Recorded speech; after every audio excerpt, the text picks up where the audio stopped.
Manusia itu tidak pernah lepas daripada perbuatan dosa. Kalau berbuat dosa, maka bergegaslah minta ampun sama Allah. Kalau sudah minta ampun ternyata terjerumus lagi berbuat dosa, maka kembali lagi kepada Allah minta ampun. Tidak akan rugi orang yang sering minta ampun sama Allah Subhanahu wa ta'ala. Yang terpenting apa? Jangan mempermainkan taubat. Jangan mempermainkan minta ampun sama Allah. Nah, di sini Nabi SAW juga menjelaskan kepada kita, wa adbi'is sayyi'atal hasanatamhuha.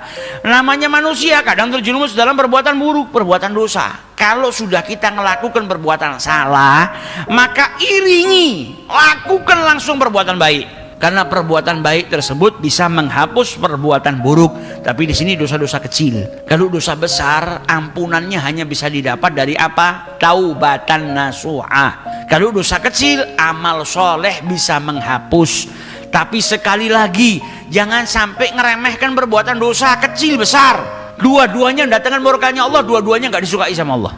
Para ulama menjelaskan kepada kita, tanda-tanda orang yang cinta itu adalah apa? Melakukan perkara-perkara yang dicintai oleh kekasihnya. Tapi kalau melakukan perbuatan yang dibenci oleh kekasihnya, kau nggak cinta. Kau ngaku cinta sama Allah Ta'ala, tapi engkau melakukan perbuatan yang dibenci oleh kekasihmu, oleh Tuhanmu Allah Subhanahu wa Ta'ala, berarti tandanya kau nggak cinta. Karena kalau kau cinta, kau nggak akan melakukan perbuatan yang dibenci oleh Allah Subhanahu wa Ta'ala. Dosa kecil kalau ditumpuk, sering melakukan, dosanya jadi besar. Jangan ngeremehkan, nggak apa-apa saya berbuat ini sebentar ini setelah saya melakukan ini saya tak beramal soleh, toh amal soleh itu bisa menghapus dosa. Nah, kalau meremehkan seperti ini, mempermainkan Allah Subhanahu wa Ta'ala.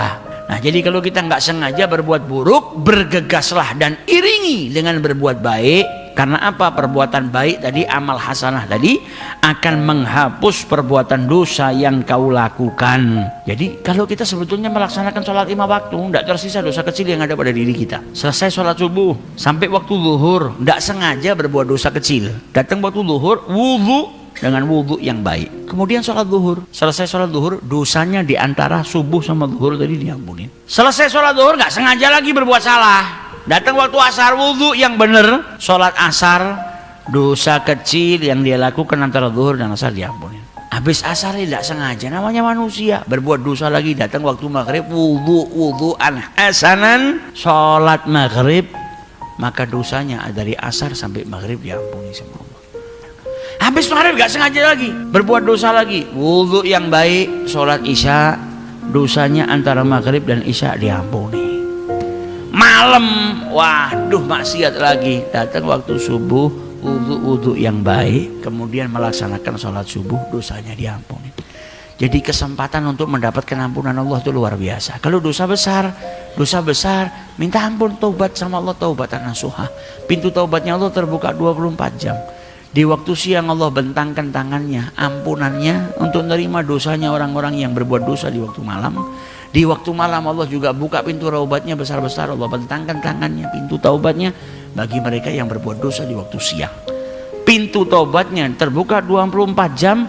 Sholat yang kau lakukan menjadi pelebur daripada dosa-dosa kecilmu. Lewat 1 hari kau tidak punya dosa.